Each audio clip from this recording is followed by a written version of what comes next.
ജനുവരി 15 palliative care ദിനാണെന്ന് ഏത് കുട്ടിക്കും അറിയാം. റോട്ടുമേല് വക്കറ്റ് പിടിച്ച് വളണ്ടിയർമാർ നിൽക്കുന്നുണ്ടാവും. പെരേക്ക് ക്ലബിന്റെ ആൾക്കാർ പിരിവിന് വരും. സ്കൂളിൽ പിരിവുണ്ടാവും, മദ്രസിലുണ്ടാവും, ബസ് സ്റ്റാൻഡിലും പള്ളിയിലും റെയിൽവേ സ്റ്റേഷനിലും പന്തളി സ്ഥലത്തും എല്ലായിടത്തും പിരിവുണ്ടാവും. കാണാത്ത മാതിരി പോകരുത് ട്ടോ. തട്ടി മാറ്റരുത്. 500 2000 ഒന്നും വേണമെന്ന് പറയില്ല. വാശി പിടിച്ചൂല. നിങ്ങളോട് കഴിയണത് നിങ്ങൾ കൊടുത്താൽ മതി. ഒരു കൊല്ലത്തേക്കുള്ള പാലിയേറ്റീവ് ക്ലിനിക്കിന്റെ ഫണ്ട് കണ്ടെത്തുന്നതിനും വേണ്ടിയാണ് എല്ലാ കൊല്ലത്തിലും ജനുവരി 15 കേരളം മൊത്തം പാലിയേറ്റീവ് കെയർ ദിനായി ആചരിക്കുന്നത്. എന്റെ നാളേക്ക്, എന്റെ പരിചരണത്തിന് നിങ്ങളെ നാട്ടിലെ പാലിയേറ്റീവിന്റെ ആൾക്കാർ നിങ്ങളെ മുന്നിൽ വരുമ്പം കഴിവിന്റെ പരമാവധി വലിയ സഹായം ചെയ്ത് ഓലെ സഹായിക്കണം ട്ടോ.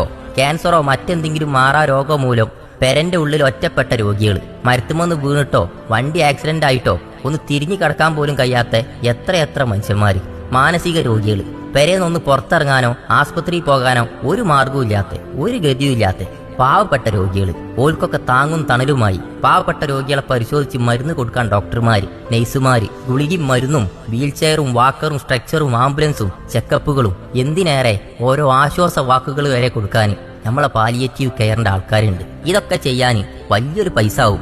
നമ്മളൊക്കെ ഒരു ദിവസം ബ്രോസ്റ്റോ അൽഫാമോ തിന്നണ പൈസ മതി, വണ്ടിക്ക് പെട്രോൾ അടിച്ചണ പൈസ മതി, കുട്ടിയേക്ക് ഒരു ലേസ് വാങ്ങണ പൈസ മതി. ചെറുതും വലുതുമായ നിങ്ങളെ സഹായങ്ങൾ പല തുള്ളി പെരുവെള്ളമായി മാറും. അത് പാവപ്പെട്ട ഓരോ രോഗിക്കും ജീവിതത്തിലേക്കുള്ള തിരിച്ചുവരവിന് സഹായകമാകും. രോഗം, അപകടം ഇതൊക്കെ ആർക്കും എപ്പോഴും വരും. പൈസക്കാരനാണെന്നോ പൈസ ഇല്ലാത്തവനാണെന്നൊന്നും അവിടെ ഇല്ലട്ടോ.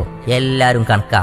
ഇന്ന് ഏതോ കുടുംബത്തിലെ ഏതോ ഒരാൾക്ക് വേണ്ടിയാണെങ്കിൽ നാളെ ഞമ്മക്കും ഈ ഗതി വരുമല്ലോ എന്നൊന്ന് ചിന്തിച്ചു നോക്കി. പൈസ കൊണ്ട് നിങ്ങൾക്ക് പാലിയേറ്റീവ് കെയറിനെ സഹായിക്കാം, മനസ്സുകൊണ്ട് സഹായിക്കാം, ശരീരം കൊണ്ട് സഹായിക്കാം, പ്രാർത്ഥന കൊണ്ട് സഹായിക്കാം. മാറാ രോഗവും അപകടങ്ങളും ഇത്തരം അവസ്ഥയൊന്നും ആർക്കും വരുത്താതെക്കട്ടെ. പാവപ്പെട്ട രോഗികളെ സഹായിക്കാൻ നിങ്ങളെ മുന്നിക്ക് ജനുവരി 15 ഒരു ബക്കറ്റുമായിട്ട് പാലിയേറ്റീവിന്റെ നിങ്ങളെ നാട്ടിലെ വളണ്ടിയർമാർ വരുമ്പം മനസ്സറിഞ്ഞ് സഹായിക്കി. ഖുർആനും ബൈബിളും ഭഗവത്ഗീതയും ഒക്കെ ഒന്നേ പഠിപ്പിച്ചിട്ടുള്ളൂ, ഉള്ളവൻ ഇല്ലാത്തവനെ സഹായിക്കാന്ന്. ഇന്ന് ഇവിടെ സഹായിച്ചാല് നാളെ അവിടെ ഞമ്മക്ക് ഇതിനുള്ള പ്രതിഫലം കിട്ടും. ഇതിന് ജാതിയും മതമൊന്നുമില്ല. ചോന്ന ചോരയുള്ള ഏത് വ്യക്തിക്കും സഹായിക്കാം. നന്മ മനസ്സുള്ളവന് സഹായിക്കാം. ഏതെങ്കിലും ഒരു രോഗിന്റെ, ഏതെങ്കിലും ഒരു കുടുംബത്തിന്റെ ഉയർത്തെഴുന്നേൽപ്പിന് നിങ്ങളെ ഓരോ സഹായവും മുതൽക്കൂട്ടാവുന്നുള്ളത് ഓർത്ത് ആ ബക്കറ്റിക്ക് മനസ്സറിഞ്ഞങ്ങോട്ട് ഇടുക. ആ ഇടല് ഒരു 1.5 ഇടലാണ്. ജീവിതത്തിലേക്ക് തിരിച്ചുവരവിനുള്ള ഏതോ ഒരു രോഗിന്റെ, ഏതോ ഒരു കുടുംബത്തിന്റെ ഉയർത്തെഴുന്നേൽപ്പിനുള്ളതാണെന്ന് ഒന്നും കൂടി ഓർക്കുക. ഒപ്പം ഈ വീഡിയോ മാക്സിമം ആളുകളിലേക്ക് എത്തിച്ചു കൊടുക്കുക. ഇത് എനിക്ക് പൈസ ഉണ്ടാക്കാനല്ല കേട്ടോ,